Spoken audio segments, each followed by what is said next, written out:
السلام عليكم ورحمة الله وبركاته.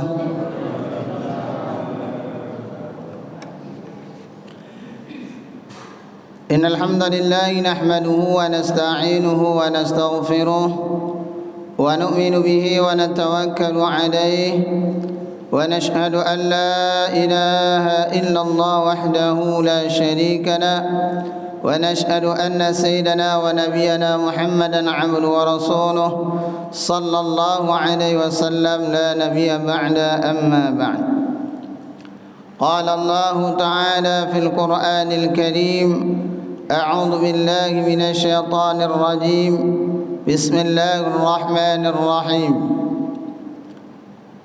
يا أيها الذين آمنوا اتقوا الله وقولوا قولا سديدا يصلح لكم أعمالكم ويغفر لكم ذنوبكم ومن يطع الله ورسوله فقد فاز فوزا عظيما. وقال تعالى في آية أخرى: يا أيها الذين آمنوا اتقوا الله ولتنظر نفس ما قدمت لغد واتقوا الله إن الله خبير بما تعملون. وقال تعالى في آية أخرى: إنما يعمر مساجد الله من آمن بالله واليوم الآخر وأقام الصلاة وآتى الزكاة ولم يخش إلا الله فعسى أولئك أن يكونوا من المهتدين. وقال النبي صلى الله عليه وسلم: أفضل الذكر لا إله إلا الله، أفضل الدعاء الحمد لله. وقال عليه الصلاة والسلام: من كان آخر كلامه لا إله إلا الله دخل الجنة. وقال عليه الصلاة والسلام: من شهد أن لا إله إلا الله يصدق قلبه لسانه دخل من أي شيء الجنة شاء، أو كما قال النبي صلى الله عليه وسلم. Tiada kata yang pantas kita ucapkan melainkan syukur kepada Allah. Dialah Allah Subhanahu wa taala yang telah berikan nikmat iman, nikmat Islam, nikmat kesehatan dan kesempatan kepada kita, sehingga pada pagi yang berbahagia ini Allah pilih kita untuk datang ke rumahnya, melaksanakan perintah Allah yaitu salat subuh secara berjamaah. Dan kita duduk dalam majlis yang mulia. Duduknya kita di tempat ini Bapa dan Ibu bukan karena kekuatan kita, bukan karena dekat rumahnya kita daripada masjid, bukan kita punya kendaraan. Mampunya satu orang datang ke rumah Allah, duduk dalam majlis ini adalah semata-mata taufik dan hidayah daripada Allah. Maka sudah sepantasnya dan sewajarnya kita bersyukur kepada Allah dengan melafazkan alhamdulillahirabbil alamin. Dan bersalawat kita kepada Nabi Muhammad sallallahu alaihi wasallam dengan melafazkan Allahumma salli ala sayyidina Muhammad wa ala ali sayyidina Muhammad. Yang sama-sama kita muliakan para alim ulama, pengurus Masjid Nurul Muhsinin, Pak RW, Pak RT, hadirin wal hadirat, jemaah salat subuh yang dimuliakan oleh Allah. Allah Ta'ala berfirman di dalam Al-Quran: Ya ayyuhalladzina amanu taqullah. Wahai orang-orang yang mengaku beriman. Kalau ada lafaz amanu itu maknanya sudah syahadat. Wahai orang-orang yang telah beriman kepada Allah, takutlah kepada Allah, wa qulu qawlan sadida, dan ucapkanlah perkataan yang baik. Maka Ibnu Abbas tafsirkan apa perkataan yang baik? Wa man ahsanu qawlan mimman da'a ila Allah wa 'amila salihan wa qala innani minal muslimin. Dan siapakah yang lebih baik perkataannya daripada mengajak manusia taat kepada Allah dan dia beriman kepada Allah Ta'ala dan sesungguhnya berkata, sesungguhnya aku termasuk orang-orang yang menyerahkan diri. Hari ini alhamdulillah Bapak dan Ibu, kalimah ini sudah Allah tanamkan di dalam hati kita. Di dalam hati sanubari kita telah terdapat kalimah yang mulia, kalimat la ilaha illallah Muhammadur Rasulullah. Maka pagi ini tema kita yang kita ambilkan dalam kitab Lubabul Hadis karangan Syekh Abdurrahman Jalaluddin As-Suyuti, hafiz hadis Pak. Kalau di depannya Al-Hafiz, namanya hafal 200.000 hadis matan dan sanadnya. Nah, bukan kaleng-kaleng nih. 200.000 hadis. Kalau di belakangnya Al-Hafiz masih Al-Quran.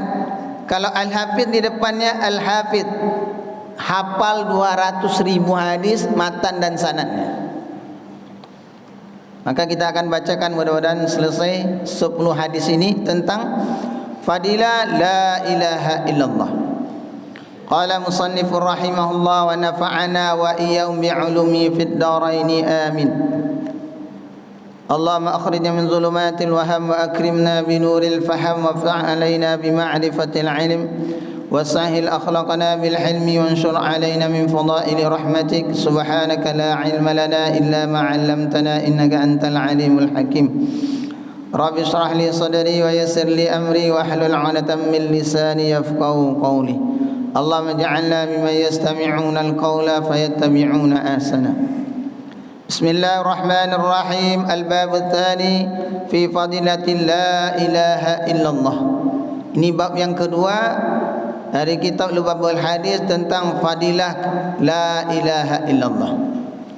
Qala Nabi sallallahu alaihi wasallam, man qala kulli yaumin, barang siapa yang setiap hari dia mengucapkan la ilaha illallah Muhammadur Rasulullah mi'ata marrah, jaa yaumul qiyamati wa wajhukal badri, niscaya akan datang pada hari kiamat dalam keadaan wajahnya seperti bulan purnama. Orang yang melazimkan setiap hari membaca la ilaha illallah, la ilaha illallah, maka Allah Ta'ala akan datangkan nanti pada hari kiamat dalam keadaan wajahnya bercahaya seperti bulan purnama. Mudah-mudahan kita istiqomah Bapak dan Ibu. Tak banyak, sebentar. Kalau yang sudah belajar zikir mungkin 1 menit tak sampai. Pak Yang sudah belajar thariqat mungkin 1 menit tak sampai. Kalau kita tak belajar thariqat, basahi lidah kita dengan zikir. Kenapa? Karena ini perkara yang sangat besar, dan inilah yang diperjuangkan oleh Nabi. Nabi inginkan bagaimana dalam hati-hati manusia ini ada kalimah yang mulia. Sehingga suatu ketika Bapak dan Ibu begitu sangat berkeinginan kuat Nabi ini bagaimana seluruh manusia ini beriman. Bahkan paman Nabi sallallahu alaihi wasallam Abu Talib yang membantu perjuangan Nabi, membela Nabi, ditawarkan terus oleh Nabi kepada paman, wahai paman, ucaplah la ilaha illallah paman, saya akan bersaksi di hadapan Allah tentang engkau nanti pada hari kiamat. Sehingga suatu ketika Bapak dan Ibu, Nabi ini pura-pura tidur dalam keadaan menggigau. Maka Nabi dalam keadaan tidur, maka Nabi katakan la ilaha illallah, la ilaha illallah, la ilaha illallah. Maka pamannya bangun, wahai Muhammad, bangun. Wahai Muhammad, kamu ini tidur dalam keadaan menggigau. Lantas Nabi SAW bertanya, wahai paman, apa yang aku ucapkan dalam tidurku? Kata pamannya, seperti yang kau ucap sama orang-orang tu, seperti yang kau dakwakan, kau ajak orang-orang itu ucapkan kalimah yang kau ucapkan waktu tidur tadi. Nabi tanya lagi, wahai paman, apa yang aku ucap? Seperti yang kau dakwakan tu. Tak mau dia mengucapkan kalimah Bapak Ibu.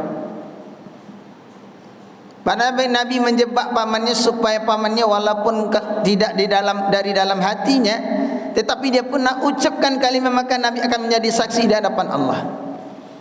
Tetapi itu tidak Allah berikan. Maka hari ini Allah Ta'ala telah berikan ini kalimah kepada kita. Allah Ta'ala telah jadikan kalimah ini dalam hati sanubari kita. Maka kita ini Masya Allah, Allah berikan kemudahan untuk mengucapkan kalimah ini. Maka kata Nabi dalam kitab ini, barang siapa yang mengucapkan kalimat la ilaha illallah 100 kali setiap hari, maka kalimat itu dia akan datang pada hari kiamat dalam keadaan wajah orang yang mengucapkan kalimat ini seperti bulan purnama. Kalau cahaya di akhirat tidak sama dengan cahaya di dunia Bapak dan Ibu. Cahaya di dunia ini dengan kekuatan air, listrik. Kalau di akhirat lebih terang benderang daripada kekuatan yang ada di dunia ini. Kemudian hadis yang kedua, waqala sallallahu alaihi wasallam, afdalul zikri la ilaha illallah wa afdalud du'a alhamdulillah. Sebaik-baik zikir itu adalah la ilaha illallah, dan sebaik-baik doa itu adalah alhamdulillah. Kenapa la ilaha illallah ini sebaik-baik zikir Bapak dan Ibu? Karena kalimat la ilaha illallah itu adalah kalimat tauhid, kalimat keesaan Allah. La ilaha illallah, la ma'buda bihaqqin illallah, la maqsuda bihaqqin illallah, la ma'buda bihaqqin illallah. Tidak ada yang kita sembah, hanya Allah. Kita nafikan semua Tuhan, hanya Allah semata. Dialah Allah yang menciptakan, dialah Allah yang memelihara, dialah Allah yang memberikan rezeki. Alam beserta isinya berhajat kepada Allah. Bahkan kita nafikan diri kita, kita ini tidak ada apa-apa. Duduknya kita Bapak dan Ibu didudukkan oleh Allah.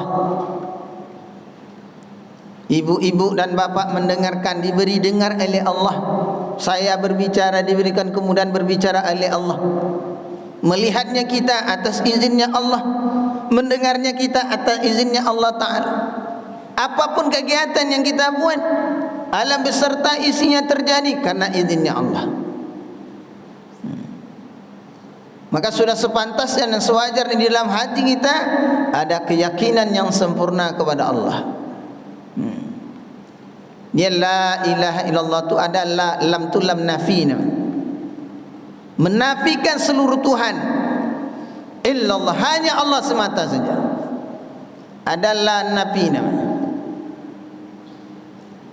Ada menisbatkan la ilaha illallah, la ilaha illallah, dinafikan dulu. Mata tidak ada kuasa, telinga tidak bisa mendengar, mata tidak bisa, pekerjaan tidak bisa memberikan bahagia, makan tidak bisa memberikan rasa enak, spring bed tidak bisa memberikan rasa nyenyak pada tidur. Yang memberikan enak pada makan Allah, yang memberikan enak pada tidur bukan spring bed tapi Allah. Sehingga kita nafikan kemampuan kita, Pak. Tidak ada apa-apa, fana namanya, fan. Kullu man 'alaiha fan. Setiap perkara yang diciptakan dalam keadaan fana, hanya Allah yang berkuasa. Ini kalau kaji la ilaha illallah panjang. Pak Nah, ini kulit-kulitnya aja lah, nanti isinya lebih khusus nanti. Hari ini kalimat ini sudah terhujam dalam hati kita Bapak dan Ibu. Kenapa kalimat ini belum menjadi power dalam diri kita? Kalau satu orang betul-betul kalimat ini telah terhujam dalam hatinya, apapun keadaan yang datang kepada dia, maka dia kata semua dalam kehendak Allah Ta'ala. Saya ada solat Pak, saya ada ibadah Pak, kok miskin juga? Miskin dan kaya Bapak Ibu bukan karena usaha, miskin dan kaya adalah kehendak Allah Ta'ala. Hidup kita menjalani keputusan Allah. Jadi kalau nak makan matilah Bapak. Kalau nak bekerja gimana? Ini keyakinan yang salah ini. Makan ikhtiar kita, usaha, perintah Allah. Yang tidak boleh yakin dengan makan, yakin dengan pekerjaan memberikan rezeki. Kalau kita yakin dengan makanan menyehatkan badan kita, minuman menghilangkan haus kita, maknanya yakin kita masih kepada benda.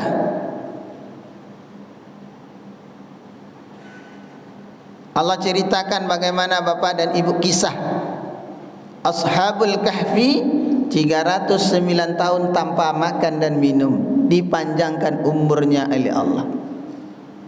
Maknanya Allah yang mengatur waktu, Allah yang memanjangkan umur satu orang, walaupun dia tidak punya makan, dia tidak minum, tetapi Allah panjangkan rezekinya. Nabi Yunus alaihissalam selama 40 hari 40 malam di dalam 3 kegelapan. Pertama di dalam perut ikan, yang kedua dalam kegelapan malam, kemudian dalam lautan. Cuma berzikir kepada Allah, la ilaha illa anta subhanaka inni kuntu minadh dhalimin. Dia senantiasa berzikir, mengagungkan Allah, mentauhidkan Allah. Biar Allah yang memanjangkan umurnya, Allah yang memberikan rezekinya, Allah yang memeliharanya. Ikan tidak bisa buat apa-apa. Ikan adalah makhluk Allah, diciptakan oleh Allah, tidak bisa memberikan manfaat dan mudarat. Manfaat dan hanya izin Allah. 40 hari 40 malam dijaga oleh Allah dalam perut ikan. Nabi Ibrahim alaihissalam di dalam kobaran api bapa dan ibu 40 hari juga.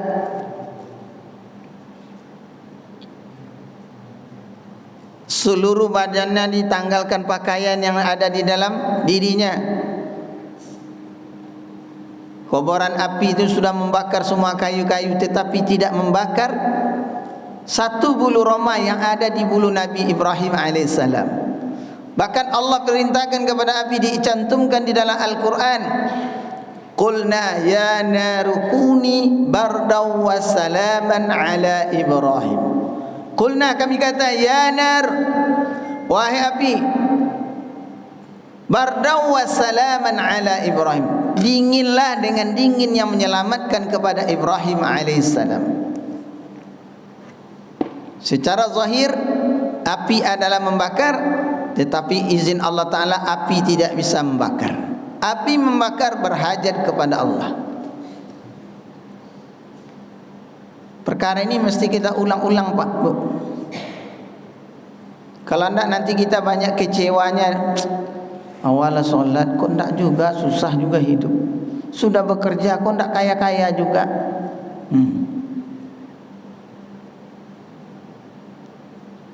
Harus kita nafikan apapun keadaan yang datang, kita nisbatkan, kembalikan kepada Allah. Apapun keadaan yang datang kepada kita, ini kebaikan bagi kita.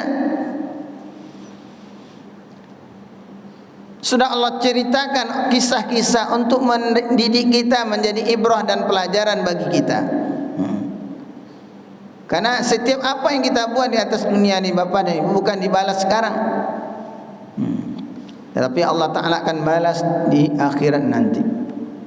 Maka kata Nabi, afdalul zikri la ilaha illallah wa afdalud du'a alhamdulillah. Sebaik-baik zikir itu adalah la ilaha illallah, dan sebaik-baik doa itu adalah alhamdulillah. Gimana kabar Pak? Alhamdulillah. Gimana kabar Bu? Alhamdulillah. Kita ucapkan alhamdulillah pertama kali walaupun kita dalam keadaan sakit. Gimana kabar Pak? Alhamdulillah, agak sakit sedikit. Pertama puji Allah. Mungkin dengan kita diberikan sakit menjadi penggugur dosa bagi kita, menjadi sebab doa-doa kita diijabah, doa orang sakit diijabah. Sehingga Nabi SAW sabdakan kepada para sahabat, jika kamu berziarah kepada orang sakit, maka mintalah doa kepada mereka. Maka sebetulnya perbanyak ucapkan alhamdulillah, baik dalam keadaan susah maupun dalam keadaan senang. Alhamdulillah, alhamdulillah.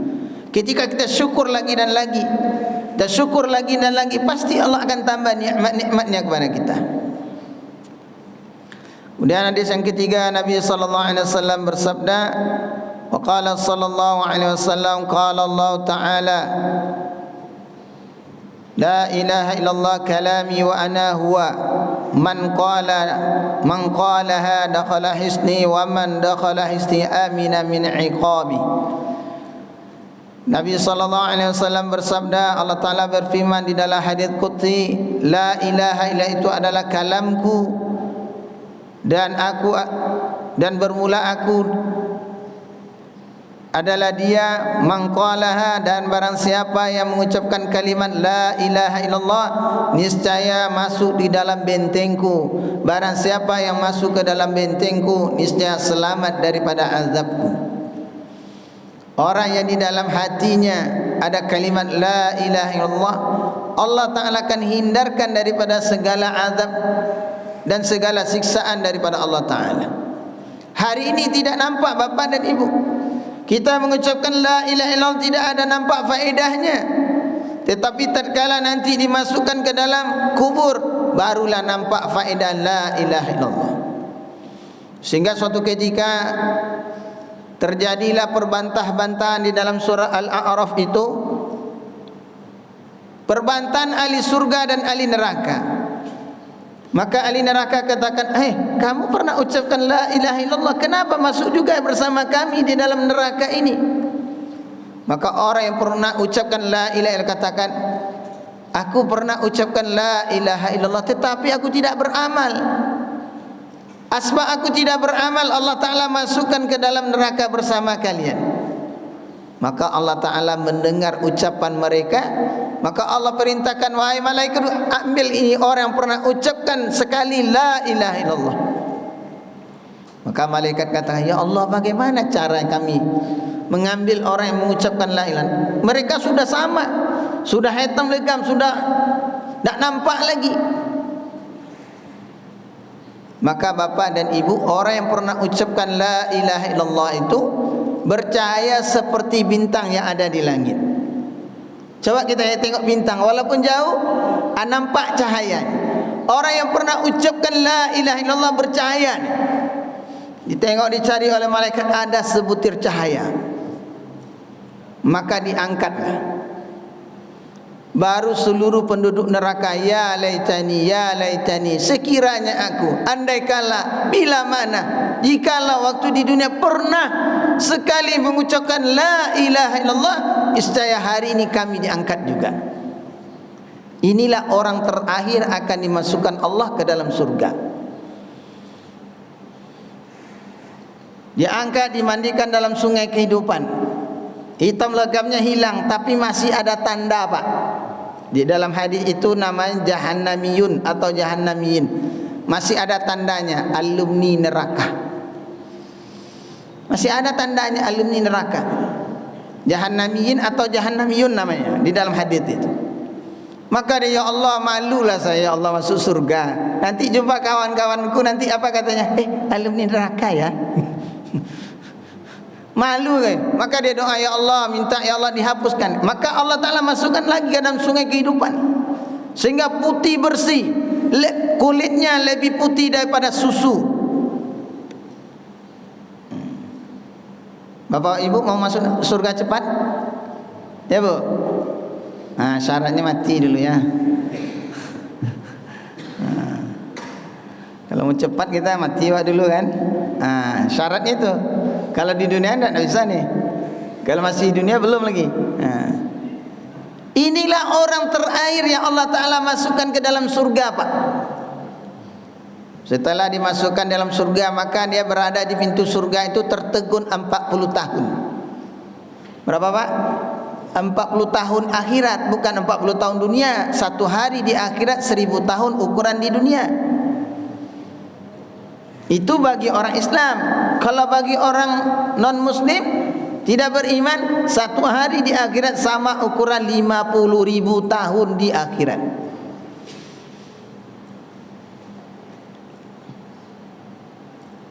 Ini ukurannya, Masya Allah. Maka ini jaminan dari Allah Ta'ala, sekecil-kecil iman, Allah Ta'ala akan berikan satu orang ini ganjaran surganya 10 luas kali dunia. Dunia ini bukan bumi ini saja, Pak. Dunia ini semua ini.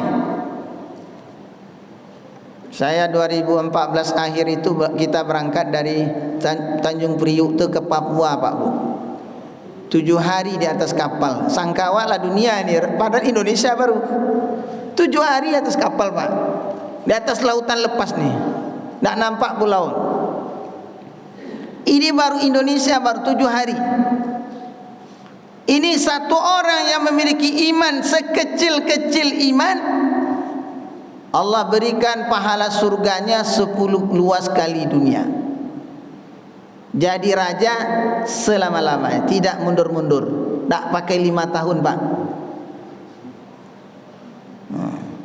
Muda tidak akan tua, sehat tidak akan sakit, tidak ada guna-gulana. La khaufun alaihi wa la hum yahzanun.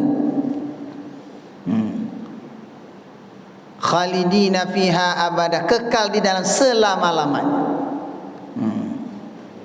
Mudah-mudahan kita digolongkan bersama orang-orang yang saleh insyaallah.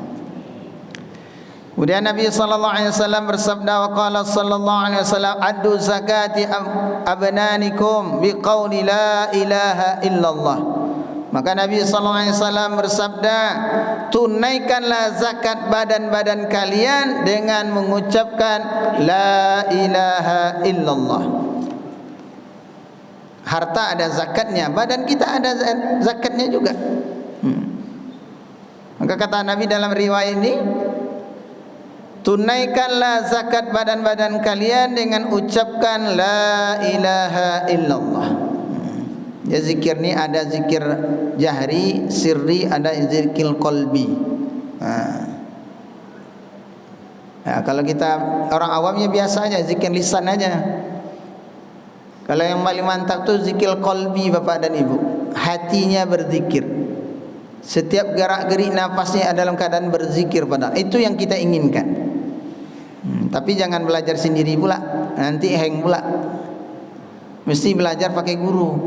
Kalau belajar zikir, ikut thariqahnya, ikut sanadnya, dan gurunya mesti ahlus sunnah wal jamaah. Jangan kita ikut zikir nanti gurunya tidak solat dia, geleng aja dia, dah solat. Nah, banyak sekarang thariqah sesat. Dia sibuk mencapai makrifat, dia tinggalkan syariat. Nah, ini namanya goblok bin tolol juga namanya. Ingin cepat tapi dia tinggalkan syariat, ikut syariat. Supaya kita tidak ditipu oleh syaitan nanti. Kata syaitan, tak usah ibadah-ibadah lagi, dah ahli surga. Bahaya nanti. Maka ikut guru. Kalau kita mau belajar, maka ikut thariqahnya. Thariqah yang muktabar, Naqsabindiyah, Qadiriyah, Naqsabindiyah, kan banyak hari ini thariqah yang mengamalkan sunnah, supaya diarah kita belajar. Tetapi Bapak dan Ibu, saya mengingatkan hari ini kalau kita belajar zikir, kalau masih sibuk makan dan minum, tidak akan sampai itu. Kenapa Bapak dan Ibu? Karena nanti ketika Dajjal muncul, maka tidak ada makan dan minum.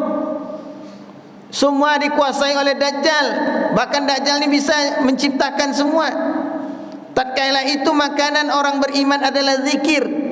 Kalau kita sibuk zikir, masih sibuk juga dengan minum. Kalau lapar, kalau nak makan baca rokok ke zikir. Dah kalau nak minum gimana? Itu belum masuk ke zikirnya. Kalau masuk zikir, dia diafikan. Allah yang berikan saya makan, Allah yang berikan minum. Tak mungkin Allah sia-siakan. Itu dah masuk loh tingkat. Karena Dajjal nanti dia kuasai semua. Maka dipanggilnya, wahai fulan, mau kamu? Dikasihnya. Langsung ketika dia 40 hari di bumi ini, maka dia berkuasa apa? Dia bisa mengatur air, dia biasa mengatur semua. 40 hari masanya di bumi. Dia mengaku Tuhan, maka memang apa kamu mau? Dikasihnya oleh Dajjal. Ketika itu makanan orang beriman adalah zikir. Maka dari sekarang kita latihan nih. Pak, Ibu, kalau sibuk juga kita mau makan lagi, kapan mau zikir?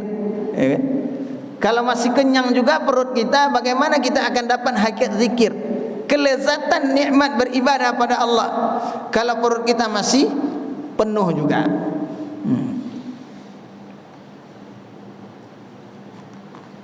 Kemudian Nabi sallallahu alaihi wasallam bersabda, "Ma min 'abdin yaqulu la ilaha illallah Muhammadur Rasulullah sallallahu alaihi wasallam illa qala Allah taala sadaqa 'abdi." Maka Nabi sallallahu alaihi wasallam tidak ada seorang hamba pun yang mengucapkan la ilaha illallah Muhammadur Rasulullah sallallahu alaihi wasallam melainkan Allah taala akan berkata sadaqa abdi, benar hambaku, annallahu la ilaha illan, akulah Allah, tidak ada Tuhan selain aku. Maka Allah katakan kepada malaikat, ushibtum ya malaikati, saksikanlah wahai para malaikatku, qad ghafartu lahu ma taqaddama min dhanbi wa ma ta'akhir. Saksikanlah para malaikatku, orang yang mengucapkan kalimat la ilaha illallah Muhammadur Rasulullah, aku ampunkan segala dosa-dosanya yang terdahulu maupun yang akan datang. Dalam riwayat ini adalah dosa-dosa kecil, Pak. Nanti kalau dosa-dosa besar, nanti bisa-bisa Bapak enggak sholat lagi, karena diampunkan dosa semua. Dalam riwayat ini yang diampunkan adalah dosa-dosa kecil kita. Dosa-dosa besar ini tidak akan ada apabila dosa-dosa kecil ini senantiasa dihapuskan oleh Allah. Dalam riwayat yang lain, dosa-dosa besar itu akan diampunkan oleh Allah Ta'ala apabila kita mesti taubat. Yang di dalam hadis ini adalah yang diampunkan adalah dosa-dosa kecil. Kalau dosa-dosa besar ada syaratnya, mesti taubat dulu, sungguh-sungguh taubatan nasuha, berikrar tidak akan mengulangi lagi. Kemudian mesti bersungguh-sungguh di dalam hati kita, tidak akan mengerjakan perkara itu lagi. Bagaimana caranya? Kalau kita meninggalkan solat, ganti solatnya, qadha namanya. Oh, saya kan dah tobat Pak, tapi 10 tahun tinggalkan solat. Tobatnya mesti ganti solat yang tertinggal. Saya dah tobat Pak, toko orang kena maling, banyak hak orang diambil, maka kembalikan dulu. Kalau bermaksiat kepada Allah, dengan kita taubat sungguh-sungguh, dengan kita tidak mengulangi, mungkin diampunkan oleh Allah. Tapi kalau kita bersalah dengan manusia, tanah orang diambil, balikan tanahnya, hak orang diambil, balikan haknya. Ini agak berat sikit. Kalau nanti belum diterima taubatnya Bapak dan Ibu, nanti di akhirnya dituntut. Ada tanah orang kita ambil, maka diminta nanti di akhirat. Kalau tidak dibalikan di dunia. Harta orang kita ambil, maka diminta nanti. Kalau tidak kita bayar di dunia, nanti diminta di akhirat. Dengan apa dibayar? Uang tidak ada lagi, harta tidak ada. Dengan amal-amal kebaikan yang kita punya diberikan kepada orang itu. Maka agak berat sikit tobat dengan manusia ini, agak berat Pak. Maka kalau kita punya orang tua atau kita sebagai orang tua, kalau ada kita hak orang lain, cepat tulis wasiat sekarang. Nanti maaf Pak Bu, lupa kita, rupanya ada hak orang lain yang kita terpakai, maka lupa kita tulis wasiat. Anak kita, ahli waris kita tidak tahu, menjadi beban bagi orang tua. Anak tidak tahu, tidak ada wasiatnya. Bukan saya suruh bapak ibu mati dulu, bukan. Wasiat ini bukan mau mati saja, ya kan? Kadang-kadang ketika kita lupa, terkala itu Allah panggil pula. Lupa kita meninggalkan wasiat. Ada hak orang lain, ada hak tetangga, ada hak. Hak anak Adam ini mesti ditunaikan di dunia, tidak bisa nanti di akhirat.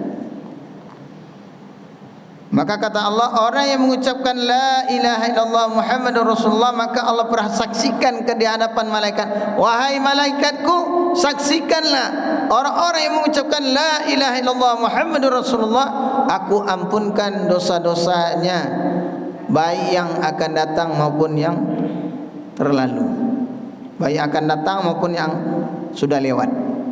Maksudnya di sini adalah dosa-dosa kecil. Wa qala sallallahu alaihi wasallam, man qala la ilaha illallah khalisan mukhlisan dakhalal jannah.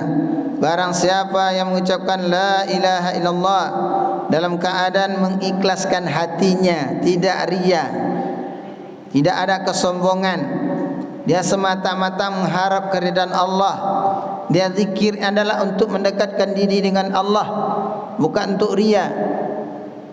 Oh, zikirnya besar-besar riya tuh. Siapa yang tahu hatinya? Kadang-kadang kita hari ini, akhir zaman ini, kadang-kadang orang zikir besar-besar dibilang riya pula. Zikir dalam hati je lah Pak, katanya kan. Hari ini Bapak dan Ibu, kalau tidak latihan kita zikir hari ini habis solat Pak, maaf, saya yakin 10 tahun yang ke depan tidak ada lagi orang zikir nih Pak. Kalau tidak kita biasakan habis solat ni zikir Pak, kita yang tua-tua ni mati Pak, anak kecil tu gimana zikir besok? Ini sudah kejadian Pak, Bu. Suatu tempat saya solat di situ, saya tanya, nak, apa yang dibaca waktu habis solat? Zikir Pak, katanya. Apa yang dibacakan zikir? Anda tahu? Ini baru sekarang Pak. Kalau memang di masjid ini tidak ada lagi zikir bersama, tidak ada doa bersama, saya yakin nanti 10 tahun ke depan anak-anak generasi muda kita tidak tahu lagi. Yang tahunya Allahumma antas jalan aja, habis solat terbang. Habis solat terbang. Menyangka solat kita ini dah terima. Kadang-kadang solat kita ini masih banyak galau pula, tidak mau pula zikir, tidak mau pula doa. Gimana Allah akan terima solatnya? Menyangka dah solatnya terima. Maka dengan zikir, istighfar, kita berzikir pada Allah untuk menyempurnakan segala kekurangan kita di dalam solat.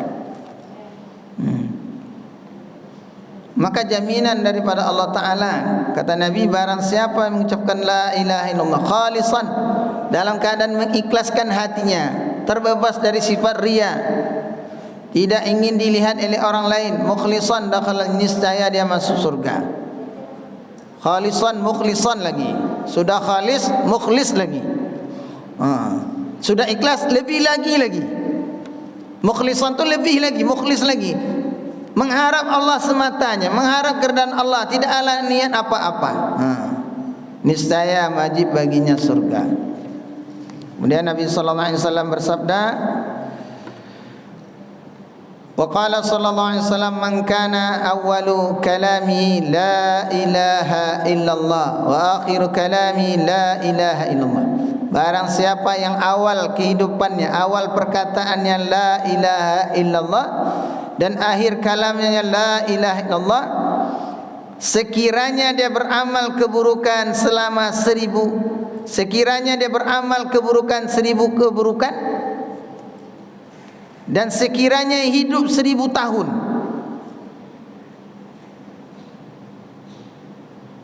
niscaya Allah Ta'ala akan hapuskan seluruh dosa-dosanya.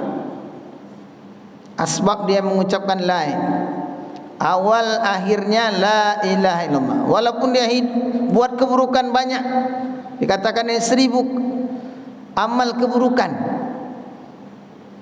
niscaya nanti Allah tidak akan menanya tentang dosanya satupun. Tak ada ditanya Pak. Kenapa? Tatkala kalimat la ilaha illallah terhujam dalam hatinya, akan menghapuskan segala dosa dan noda. Sehingga ada satu orang sahabat, Ammar bin As. Ammar bin As ni paling memusuhi Nabi Bapak Ibu. Ketika dia datang kepada Nabi, maka dia kata,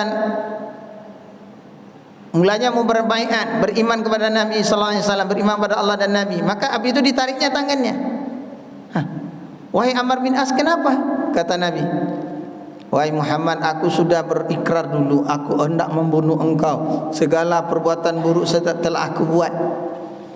Maka Nabi kata, wahai Ammar, hendak tahu kamu, Islam menghapuskan segala noda dan dosa. Segala keburukan-keburukan engkau dulu, ketika engkau masuk Islam, Allah akan hapuskan. Walaupun banyak keburukan-keburukan yang engkau buat, Allah Ta'ala akan hapuskan dengan engkau masuk Islam. Maka Ammar bin As masuk Islam. Kemudian Nabi sallallahu alaihi wasallam bersabda, man qala la ilaha illallah min ghairi ujbin tara biha ta'irun tahtal arsy. Barang siapa yang mengucapkan la ilaha illallah dengan tanpa ujub, tanpa sombong, niscaya kalimat itu akan terbang dan berkeliling di bawah arsy Allah Ta'ala, bertasbih bersama orang-orang yang bertasbih sampai hari kiamat. Kalimat itu akan terbang nanti. Dia bertasbih bersama orang yang bertasbih, dan akan dicatat baginya setiap kebaikan-kebaikan.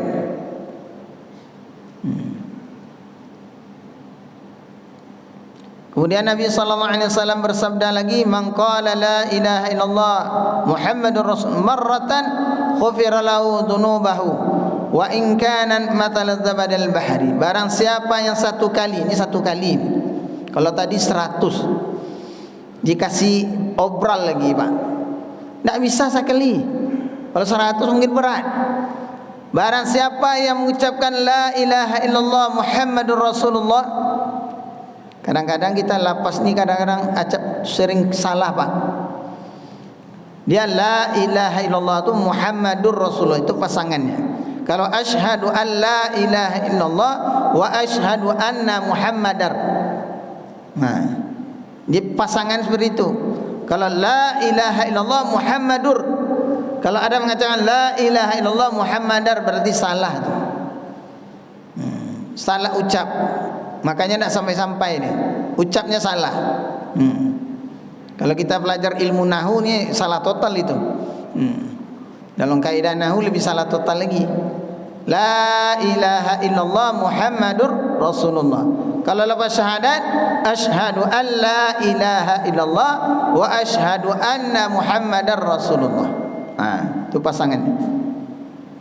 Barang siapa yang mengucapkan la ilaha illallah satu kali, niscaya diampunkan baginya dosa-dosanya sekalipun dosanya sebanyak buih di lautan.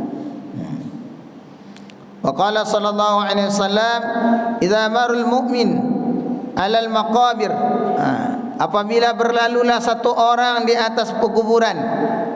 Hari ini kita lewat kubur tidak ada apa, Bu. Doa pun tidak, ucapkan salam pun tidak, ingat mati pun tidak. Kadang-kadang kita maaf Bapak dan Ibu ketika ada tempat kuburan. Pak Haji Nasril dah sampai ke kuburan tsunami. Ini Pak, di bawahnya banyak orang mati tsunami itu Pak. Kapal tsunami itu. Kadang-kadang tempat-tempat kuburan massal itu Pak Bu dijadikan tempat wisata Pak. Bukan tempat ingat Allah nih. Lihat peristiwa nih. Orang-orang dibenamkan di dalam ini, orang-orang sudah banyak mati. Adakah kalian yang datang tuh ingat mati? Jarang diingatkan itu. Oh ini peristiwa nanti tsunami 2004 sekian ribu orang mati. Tetapi yang datang tidak ingat mati dia Pak, menyangka dia masih hidup lama juga. Padahal sebetulnya dia datang ke tempat itu ingat dia mati. Sehingga Nabi sallallahu alaihi wasallam sabdakan dalam kitab ini, barang siapa yang lewat perkuburan dia ucapkan la ilaha illallah wahdahu la syarika la lahul mulku wa lahul hamdu yuhyi wa yumit wa huwa hayyun la yamutu biyadihil khair wa huwa ala kulli syai'in qadir. La ini sama dengan kita habis solat tapi ada tambahan.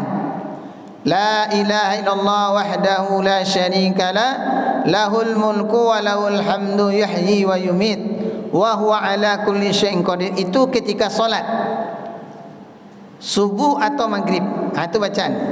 Tetapi ini ada tambahan lagi. La ilaha illallah wahdahu la syarika la lahul mulku wa lahul hamdu yuhyi wa yumit wa huwa hayyun la yamutu biyadihil khair wa huwa ala kulli syai'in qadir. Kalau kita lewat kuburan kita baca doa ini, nawwarallahu tilkal kubur, niscaya memberikan nur, memberikan cahaya dengan kalimat ini kepada kubur. Wa ghafara liqaliha, dan mengampunkan bagi orang yang mengucapkannya, dan dicatat baginya tadi 1000 kebaikan. Bukan 1000 Pak, 1 juta. Alfu alfin. Alfu itu 1000. Kalau alfin 1000 lagi. 1000 tambah 1000 ditambahkan nolnya. Tambahkan aja nolnya. Alfu alfin itu 1 juta. Orang yang mengucapkan la ilaha illallah wahdahu la syarikalah lahul mulku wa lahul hamdu yuhyi wa yumit wa huwa hayyun la yamutu biyadihil khair wa huwa ala kulli syai'in qadir. Kalau kita ucapkan ini, maka Allah Ta'ala berikan kalimat ini, diampunkan dosa orangnya dan diberikan cahaya kepada kubur. Si mayit yang ada di dalam kubur kita baca, maka diberikan nur kepada si mayit. orang yang mengucapkannya diberikan oleh Allah Ta'ala ganjaran pahalanya 1 juta kebaikan. Wa rafa'a lahu alfi darajatin, dan Allah angkat 1 juta derajatnya. Kemudian wa hatta anhu alfin, dan Allah angkat, Allah hapus daripada kesalahannya 1 juta kesalahan. Indah anak Islam ni Pak Bu. Ucapkan 5 dicari 1 juta. Mana gaji kita 1 juta Pak? 1 menit dah sampai. Ya Pak Mengucapkan kalimat ini dah sampai 1 menit Pak. Allah berikan 1 juta kebaikan. Allah berikan 1 juta derajat kita diangkat oleh Allah. Allah Ta'ala hapuskan 1 juta daripada keburukan kita. Mari Pak Bu kita sama-sama ucap nih Pak, biar hafal. La ilaha illallah wahdahu la syarika la, lahul mulku wa lahul hamdu, yuhyi wa yumit, wa huwa hayyun la yamutu biyadihil khair, wa huwa ala kulli syai'in qadir. Kalau yang tak hafal nanti jumpai saya bentar. Nanti kita ajarkan. Ini sama juga di riwayat lain kalau kita masuk pasar. Ada 2 riwayat Bapak dan Ibu. Kalau dalam hadis ini di pada matannya, dalam matannya ini samping itu, ini tentang ketika kita melewati perkuburan. Kita lewat kuburan, kita baca doa ini. Dan di riwayat yang lain kalau kita masuk pasar, kata Nabi itu Pak Bu, ahabul biladi illallah ta'ala masajiduha. Tempat yang paling baik itu adalah masjid, tempat yang paling buruk itu adalah pasar. Maka disuruh kita sebelum masuk pasar doa ini supaya keburukan pasar itu terhindar kita. Berapa banyak ibu-ibu yang kena hipnotis, ya Bu? Masuk pasar, aman cak bu, tak mana ikut paten. Tabali je rupanya kena aspal awak. Ya Pak, apa bawa dompet pulang hilang dompet ni. Kan? Kalau dijaga kok hilang juga, rupanya lah bolong saku. Ini salah satu amal ketika kita masuk pasar Pak. Allah hindarkan dari keburukan pasar, perkara-perkara yang akan menyebabkan mudarat. Maka dianjurkan kita masuk pasar baca doa ini. 1 lewat kuburan, 1 ketika memasuki pasar. Doanya pendek. La ilaha illallah wahdahu la syarika la, lahul mulku wa lahul hamdu, yuhyi wa yumit, wa huwa hayyun la yamutu biyadil khair, wa huwa ala kulli syai'in qadir. Ada yang mau bertanya Bapak dan Ibu? Dia dah habis 10 ni. Ni agak balap sikit Pak, biar selesai. Ya Pak.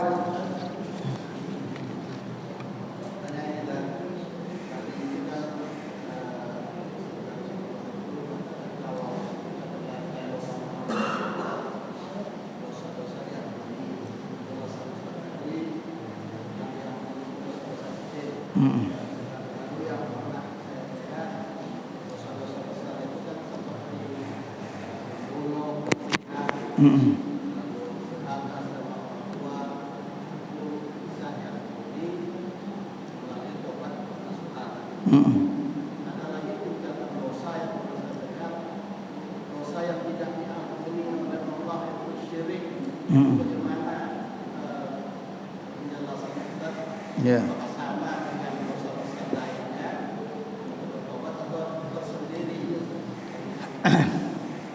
Dia ada kisahnya begini nih Pak. Ada satu orang sahabat Nabi itu namanya Wahsy. Satu orang sahabat itu Wahsy itu kita kenal dia adalah pembunuh paman Nabi. Begitu sakit hatinya Nabi ketika paman Nabi itu Abbas, Hamzah radhiyallahu anhu itu terbunuh. Dimutilasi lah bahasa kitanya. Tetapi Nabi SAW tetap kirim utusan kepada Wahsy untuk dia beriman kepada Allah. Maka turunlah 3 ayat berkenaan dengan Wahsy ini. Pertama, wa man taba, siapa yang bertobat, beramal soleh, dengan beramal-amal yang baik, maka Allah Ta'ala akan hapus segala kesalahan dan dosanya. Kata Wahsy, wahai Muhammad, itu dah saya buat semua dosa-dosa tu, membunuh, berzina, semua dah saya buat. Kemudian turun ayat innallaha la yaghfiru an yushraka. Allah Taala tidak akan mengampuni dosa syirik dan mengampunkan dosa selain syirik. Kalau ini berat juga Muhammad kata. Aku penyembah berhala. Barik itu. Ada enggak ayat yang lain? Maka turunlah ayat yang ketiga, ya ayuhan nas la taqnatu min rahmatillah. Wahai manusia, janganlah berputus asa daripada rahmat Allah. Innallaha yaghfiru dzunuba jami'a. Sesungguhnya Allah mengampunkan sekalian dosa. Innahu huwal ghafurur rahim. Sesungguhnya Allah Maha Pengampun lagi Maha Penyayang. Apa kata Wasy? Kalau ikut cocok.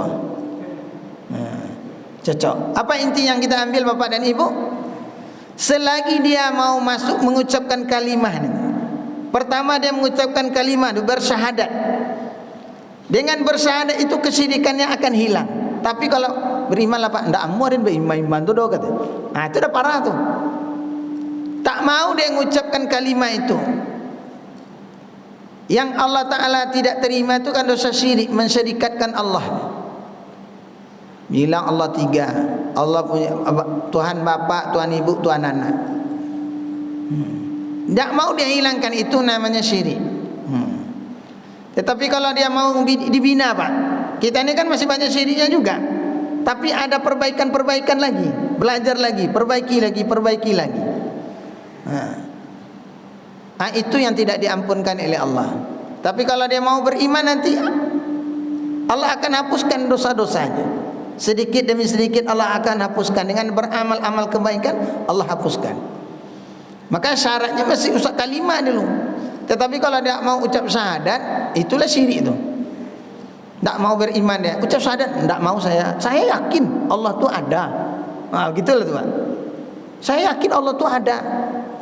Ini keyakinannya sama dengan keyakinan kafir musyrik Mekah.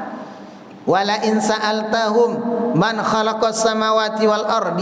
Ditanya kepada orang kafir Mekah, siapa menciptakan langit dan bumi? Maka mereka katakan la yaqulunna Allah yang menciptakan. Fa anna yufakum. Tapi mereka diajak tak mau beriman, tak mau ucap.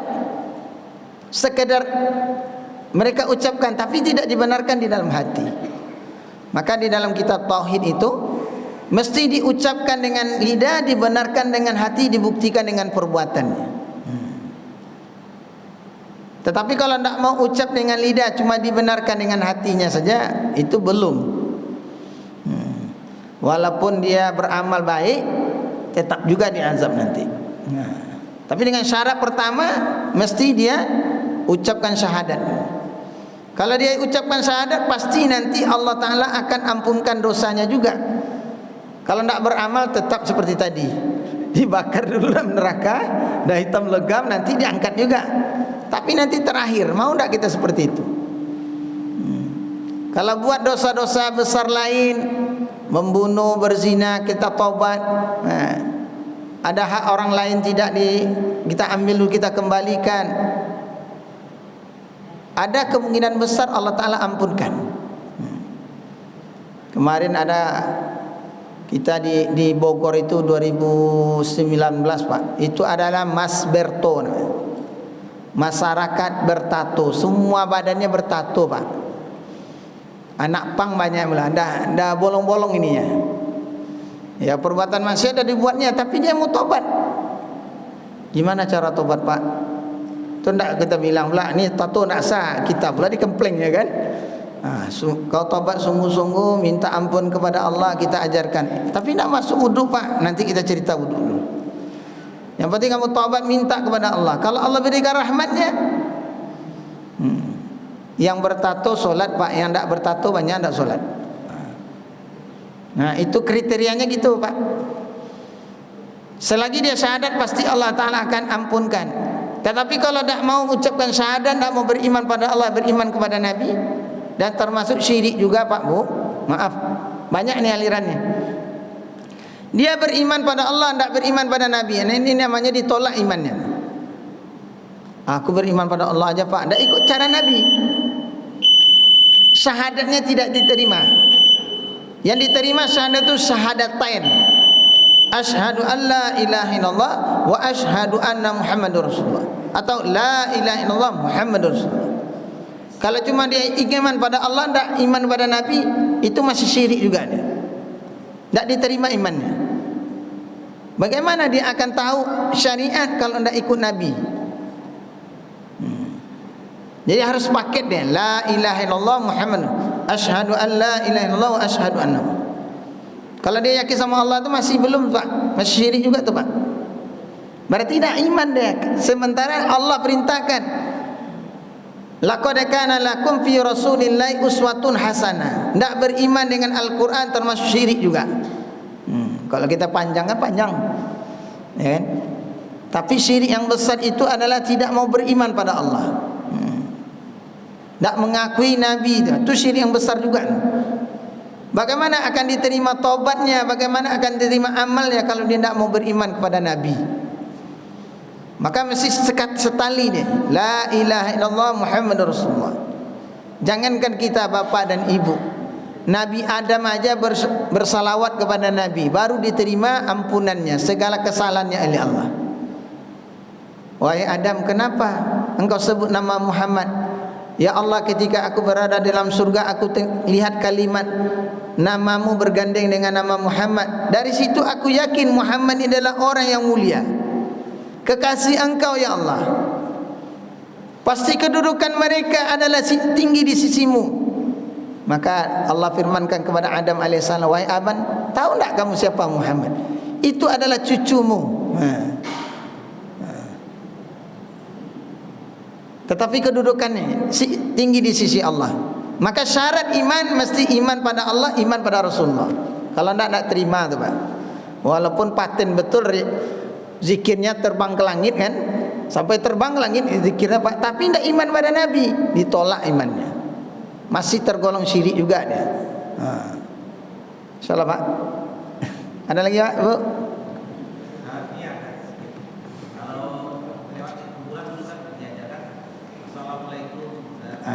Itu salam tuh, Pak. Itu ada salamnya, ada salam lewat kuburan, ada zikir ketika di kuburan. Jadi apa yang dibaca? Assalamualaikum ya ahlal kubur minal muslimina wal muslimah wa inna insyaallah lahaikun. Itu bisa. Keselamatan atas engkau wahai ahli kubur, orang beriman, muslim dan mukminat. Engkau telah dulu, kami akan menyusul. Itu namanya salam kita lewat kuburan. Ada salam, ada zikir. Kalau bisa diamalkan dua. Ucapkan salam dulu baru zikir. Jangan takut pula. Kita silaturahmi ziarah kepada kubur ibu dan bapak kita, ucapkan salam dulu. Keselamatan atas engkau wahai ahli kubur daripada orang Islam, minal mu'minin wal mu'minat. Baru kita ucapkan doa ini. Kalau kita cuma salam, Pak, kita ucap selamat. Tetapi kalau kita ucapkan zikir tadi, kuburan itu Allah berikan nur kepada kuburan tadi, tambah lengkap dia. Kalau kita ucapkan tadi la ilaha illallah wahdahu la syarikalah lahul mulku wa lahul hamdu yuhyi wa yumiit wa huwa hayyun la yamutu bi yadikal khair wa huwa ala kulli syai'in qadir, Allah berikan cahaya kepada kubur ni. Bukan satu aja, kalau di situ banyak kuburnya, Pak, selagi dia Islam. Pak, kalau ada palang situ tak ada pek tu, Pak. Minggirnya tu. Selagi dia Islam dapat tu. Kalau ada palang tak dapat dia tu. Mau 1,000 juta kali kita ucapkan zikir tu dapat palang tu. Yang diberikan kepada orang Islam. Karena kalimah ini untuk orang Islam. InsyaAllah, Pak. Ada lagi, Bu? Dah lama nak, cukup lah ya. Kalau tidak apa nanti boleh tanya nanti, Pak Bu. Kalau malu kan, boleh sambil duduk-duduk nanti tanya. Yang benar hanya datang daripada Allah SWT. Yang keliru dari kepada saya, supaya majlis kita dirahmati oleh Allah. Kita tutup dengan doa kepada Tuhan majlis. Subhanakallahumma wa bihamdika asyhadu an la ilaha illa anta astaghfiruka wa atubu ilaik. Assalamualaikum warahmatullahi wabarakatuh.